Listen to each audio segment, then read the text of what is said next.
네, 안녕하세요. 네, 안녕하세요. 12세기 남송의 학자 주희가 집대성한 사상이죠. 성리학, 주자학, 신유학 이렇게 불리기도 하고요. 맞아요. 이게 단순히 옛날 유학을 계승한 걸 넘어서 우주론적인 깊이까지 더해진 거잖아요. 그렇죠. 이후 수백 년간 동아시아, 특히 조선에서는 거의 통치 이념이자 삶의 기준이었으니까요. 그 영향력이 정말 대단했죠. 그래서 이번 심층 탐구를 통해 이 성리학의 핵심이 뭔지, 왜 그렇게 강력했는지, 또 오늘 우리에게는 어떤 의미가 있는지 그걸 좀 파헤쳐 보려고 합니다. 좋습니다. 흥미로운 여정이 될 것 같네요. 그럼 먼저 성리학을 집대성한 인물, 주의, 주자라고도 불리는 이분은 어떤 사람이었을까요? 자료 보니까 어릴 때부터 정말 남달랐다고요? 네, 하늘 위에는 무엇이 있냐? 이런 질문을 했다는 일화도 있고, 총명했던 거죠. 아버지가 돌아가시면서 유학자의 길을 권유한 것도 있고요. 근데 흥미로운 점은 초기에는 불교나 도가 사상에도 꽤 심취했었다는 거. 맞아요. 그러다가 이제 북송시대 정호, 정의영 형제 같은 학문을 접하면서 유학으로 완전히 돌아선 거죠. 그래서 이전 유학에다가 그 형이상학적 세계관, 우주론을 더한 게 주희 성리학의 아주 큰 특징입니다. 정치적으로는 좀 강경파였던 것 같아요. 금나라에 맞서 싸우자 이런 주장을 했는데 잘 받아들여지진 않았고. 네, 심지어 모함을 받아서 관직에서 쫓겨나기도 했고요. 그래도 평생 학문 연구랑 제자 키우는 일에 힘썼다는 건 정말 대단한 것 같습니다. 자, 그럼 이 주희 사상의 핵심으로 들어가 보죠. 그 유명한 이기론, 이와 기. 이게 사실 좀 어렵잖아요. 네, 그렇죠. 리는 만물이 따라야 하는 어떤 원리, 본질, 눈에 안 보이는 형이상학적인 거예요. 반면에 기는 만물을 구성하는 구체적인 재료, 에너지 같은 거. 눈에 보이는 형이학적인 존재죠. 근데 중요한 건 이 둘, 리와 기가 서로 떨어질 수 없다는 거죠.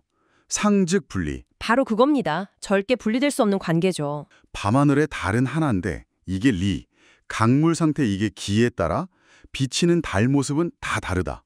아, 네네. 리일분수 개념이죠. 만물은 저마다 다른 기의 모습을 갖지만 근본 원리인 리는 보편적이고 하나다. 이야, 상당히 체계적이네요. 세상을 이해하려는 틀을 만든 거군요. 맞습니다. 그리고 이 이기론이 자연스럽게 인간의 마음, 심과 본성, 성을 이해하는 데까지 이어져요. 바로 심성론이죠. 주인은 성증리, 이걸 주장했어요. 인간의 본성이 곧 리다. 아, 성증리, 맹자가 말한 이니에지 같은 그런 선한 본성 말이죠. 네, 맞습니다. 근데 여기서 의문이 들어요. 본성이 선하다면 왜 현실에선 악한 행동들이 나타날까요? 이게 좀 좋은 질문이에요. 바로 그 지점을 주인은 기질지성으로 설명합니다. 모든 인간이 선한 본성, 즉 리를 부여받았지만 각자 타고난 기가 다르다는 거예요. 맑고 탁함, 온전함의 차이 같은 거요. 아하, 그러니까 기의 차이 때문에 본성이 발현되는 모습이 달라진다. 그렇죠. 그래서 마음이 외부 사물이랑 만나서 나타나는 감정, 즉 정에는 선한 사단도 있지만 선악이 막 섞인 칠정도 같이 나타난다는 거죠. 그렇기 때문에 끊임없이 수양이 필요하다. 이렇게 본 겁니다. 그렇군요. 결국은 수양을 해야 한다. 수양론으로 가네요. 그럼 어떻게 수양을 하라고 했을까요? 크게 두 가지 방법을 제시하는데요. 하나는 거경. 이건 마음을 항상 경건하게, 차분하게 유지하면서 내면의 본성, 니를 살피는 내적 수양이고요. 다른 하나는 궁리 또는 경물치지.